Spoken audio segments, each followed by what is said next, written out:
did mention there some of these gun shooting events such as Columbine and many of the others that occurred around this time of year, and it seems a good opportunity to segue into the whole issue of gun control, because I know you've done presentations and lots of shows in the US about this, but we had the conversation when we were in Phoenix that British people really don't seem to be able to grasp the idea of the right to bear arms and what that's all about, because we've been a disarmed nation for as long as anyone can remember and beyond.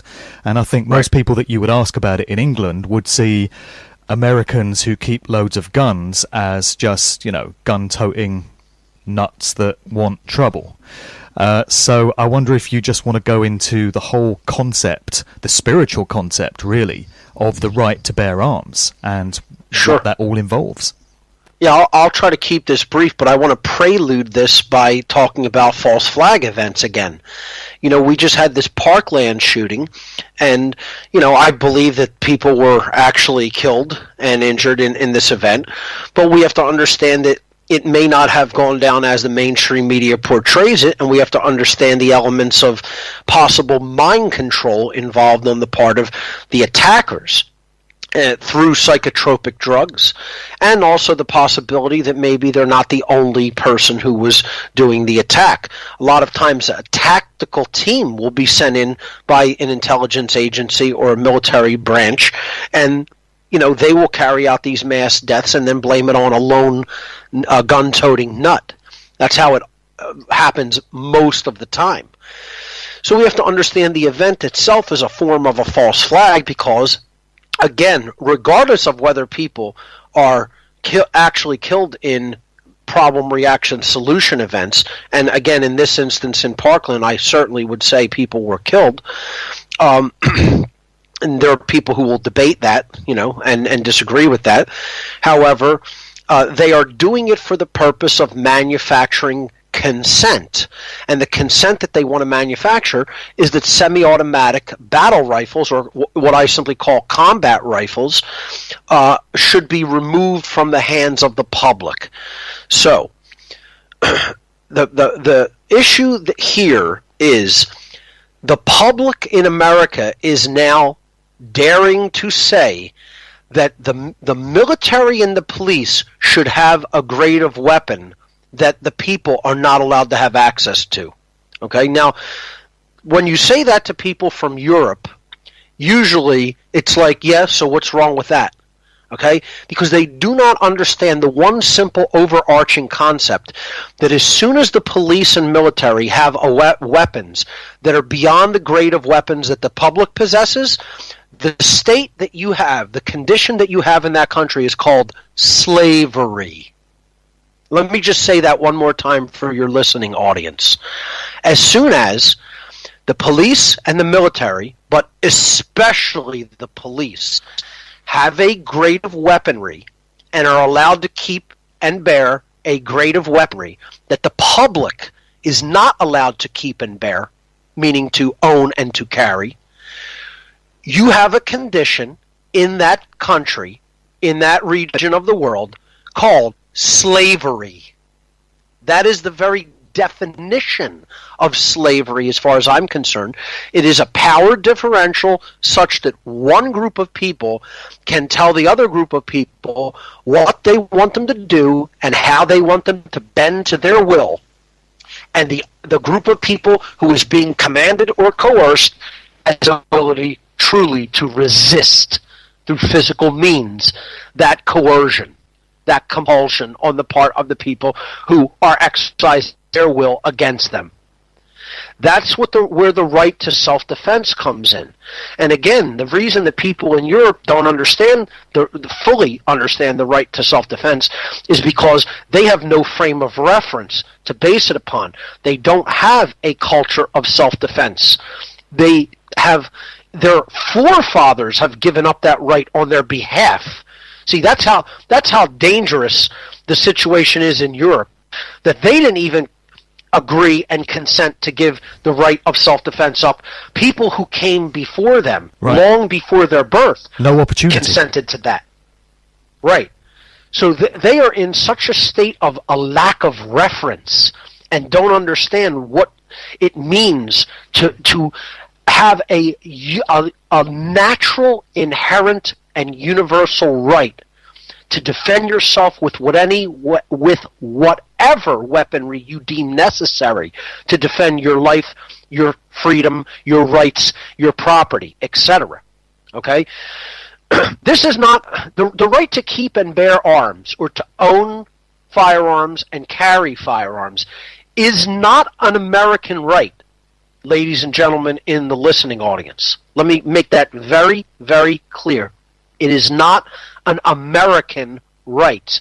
It is a human right.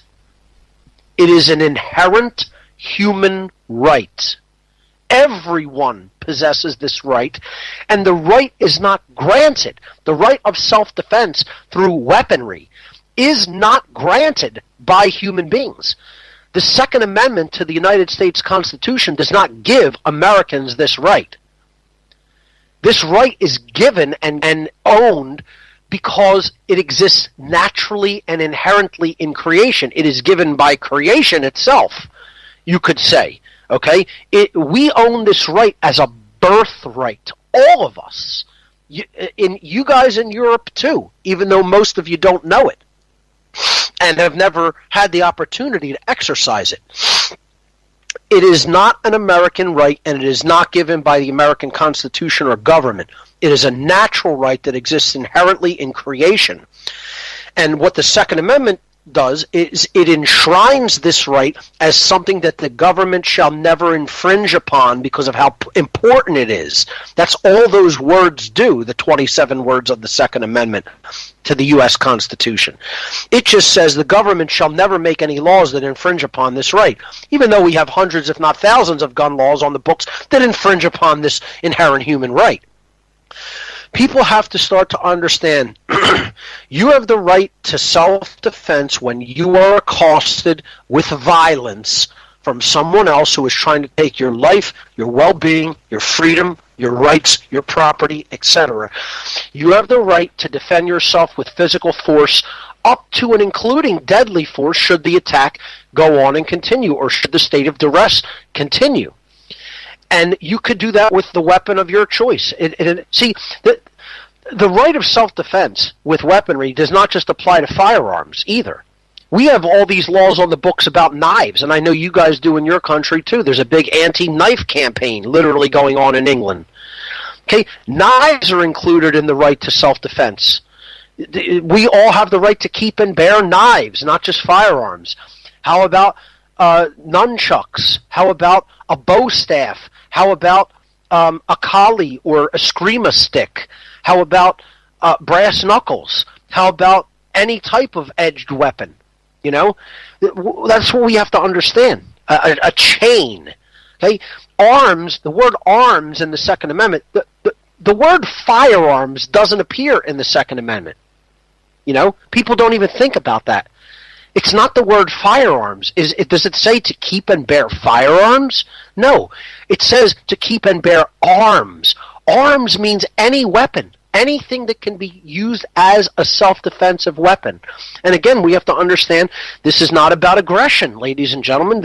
People hear people speaking on the right to self-defense, and they think aggression. This is how confused and brainwashed the public is. I am totally for the non-aggression principle. You know, I'm for the golden rule. Treat others as you want to be treated. Don't aggress upon other people's life. Don't aggress upon their well-being. Don't aggress upon their rights. Don't aggress upon their freedom. Don't aggress upon their property. Okay? All rights are property rights. So if my body is my property, I have the right to defend it when it is under attack. Just as I would have the right to defend my rights when they are under attack, or my freedom when it is under attack, or my property when it is under attack. My body is my property. You're coming to harm my property or to take my rights. I maintain the self-defense principle right of defending what is my own property rightfully with the use of force, not with further aggression. See, if someone attacks someone without right, that's an act of aggression. You initiated coercive force. That's why it's a wrongdoing. You violated their rights. If they respond with physical force, that is not a further act of violence. The only act of violence took place during the initiation of that undue force that they didn't have the right to take. That's the act of violence. Responding to violence defensively is a right. It is not a second violation, because that person abdicated their right to remain unharmed by taking the initial coercive action to begin with. This is what we have to understand. There is such a thing as the initiation of coercion, which is a wrongdoing, which is a violation of someone's rights. Hence it is called violence, coming from the word violation. And then there is the rightful use of force in response to that scenario, in response to a situation like that, which is called the right of self-defense. So you have two principles at work. The non-aggression principle: do not initiate violence against your fellow man or woman or animals. Okay, don't initiate violence against sentient beings, period. Just don't start harm. Don't conduct harm upon others. It's not that difficult, folks. If there is no harm taking place actively right now, don't initiate harm. Don't begin the process of initiating harm toward another sentient being. Okay, and there won't be a problem. See? But we create the problem by initiating the harm and thinking that it's necessary. We'll get to that. And then, if harm is being conducted against you, you have a right to stop it. You have a right to end that situation by whatever amount of force is required to do it. And people can't get out in their mind that this is a natural human right that cannot be regulated or legislated by government or removed or abridged or infringed. This is a right that exists in nature. It has nothing to do with any man's law at all. And this is what I would really like to see the people of Europe understand much, much better, because they don't understand it, sadly. And that's largely because they haven't grown up in a frame of reference to understand it. Here in America, we definitely teach the right of self-defense. You know, maybe we're a slightly more abrasive people. You know, we're more rough around the edges. We may not be as refined as our European counterparts, okay, culturally. But you know what? We understand rights in many cases much better. And, you know, as ignorant as Americans are, and I'll be the first to say that about my fellow countrymen, you know, I mean, I've traveled across this country from one side to the other, Mark, and I'm telling you that people are so dumbed down that it's tragic. It's tragic how ignorant human beings are in this country. But I would still say it's the most conscious country on earth.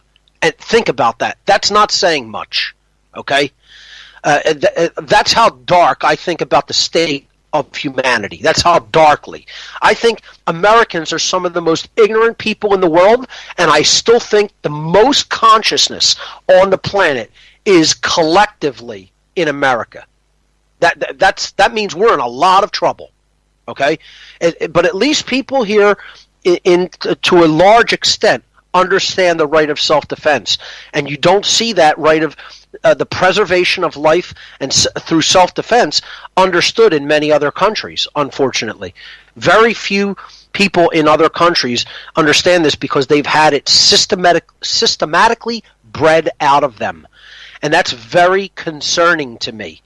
Because you are taking something that is natural and inborn in someone when they are a child, when they are first born, that we inherently understand this. If someone starts hitting you, you don't just sit there and take it. You have the right to make them stop doing it. But then we're told, oh, it doesn't matter who started it. You know, it's wrong to hit back. It's wrong to defend yourself. No, it's wrong to start aggression against other people. That's what's wrong. When aggression is started against us, yeah, we can tell somebody to stop, but if they don't stop, we have the right to make them stop. Okay? And that's what people have to understand. I'm a spiritual individual. I believe in high-level spirituality through the golden rule / non-aggression principle. Okay? That's how I live my life. I don't start trouble with other people. I live my life I want to be left alone, and I leave other people alone. But you know what? I'm no fool, and I'm no weakling. And if you come at me with violence and aggression, I'm not going to sit there and go, well, you should understand more about how you should treat people and blah, blah, blah. I'm going to respond. Okay? You haven't bred out the instinctual response in me to preserve my life and my property. That's never going to be bred out of me. You know, I'm a different breed when it comes to that. And I understand that's my inherent birthright. No one can take that away, least of all government. Okay? And the thing that the Europeans and people in other countries have to really deeply understand is as soon as you give that right up, you already are enslaved. Okay? And now, let me tell you something. If the government decides at any given time that they are going to go completely hot tyrannical, what chance are the British people going to have? What chance are the French people going to have? What chance are the German people going to have? What chance are the Dutch going to have? You're going to have a lot of problems with that scenario. A lot more problems than we're going to have a lot of problems with that scenario here, but I'll tell you what, you're going to have it infinitely worse there. You know who might not do too bad? The Swiss. See? You know, and there's a reason for that too, because that's where the Bank of International Settlements is at. So they have to arm their population. That's the most heavily armed population in Europe, pretty much. You know, because the masters have to have a good militia around them, you know. But, you know, here in America, they're going to have a very hard time instituting hot tyranny because of the amount of firearms concentrated in the hands of the American public. There's more firearms than there are people here, ladies and gentlemen. Believe me, there's more firearms than there are people in America. And that's exactly how it should be. That's how it should be if a people want to remain, to even have the modicum of freedom that they still do, which is little. It's the amount of freedom that we have is absolutely paltry compared to how free people should really be. Okay, we look at it, we can somewhat travel freely and choose our the food that we want to eat, and you know the people we want to interact with, and we look at that as freedom. You know, but we don't look at like, oh, somebody is telling you that they're going to confiscate the better portion of the fruit of your labor. In many cases, up to 50% of it, and we don't look at that as slavery. You know, when one of the slaves held on the forced labor camps that they called plantations here in the American South, himself, Frederick Douglass, said, if 100% of the confiscation of the fruit of my labor it constitutes slavery, then at what percentage can you lower that it doesn't constitute slavery? What percentage can you say? If you say you must give me 100% of what you earn, well, that's slavery. Well, then, if I say you must give me 90% of what you earn, is that suddenly magically not slavery? If I lower that to 50%, is it then magically not slavery anymore? Because you're commanding that you must turn over the fruit of your labor to do what someone else wants to do with it? If you lower it to 25%, does that make it no longer slavery? You know? No, the only number you could lower it to that doesn't make it slavery is 0. Because if you have a non-voluntary condition, you have slavery. As soon as someone is coercing someone at the threat of violence and saying you must or must not do what I tell you or I will conduct violence upon you, that already is slavery. And that's the definition of government. That's why this religion called government has to go. Because it's a belief system that doesn't reflect truth, that has nothing to do with what is real in the natural world, and is simply a belief system that constitutes slavery. And the reason that people are still in a state of slavery is because they have these belief systems called religions that are not true, that they will not let go. And the belief that the right of self-defense isn't real and isn't a right and shouldn't be exercised is a religion. So Europeans have a often religious view that is instilled in them by government and by the mass media, that somehow we don't possess this inherent human right. Everyone possesses this right. It doesn't matter what country you are from on the face of the earth. It doesn't matter what color your skin is. It doesn't matter what your cultural beliefs are. This is an inherent human right, and it has to be protected. And you guys in Europe should start working on trying to take back this right. It's going to be very difficult. Once you lose a right, it's very difficult for those in power to cede that right back to the people. They want to take all that they can get, and they're going to rigidly trying to maintain all these laws on the book and put their order followers out on the street to enforce them. You give up that right, you're permanently finished.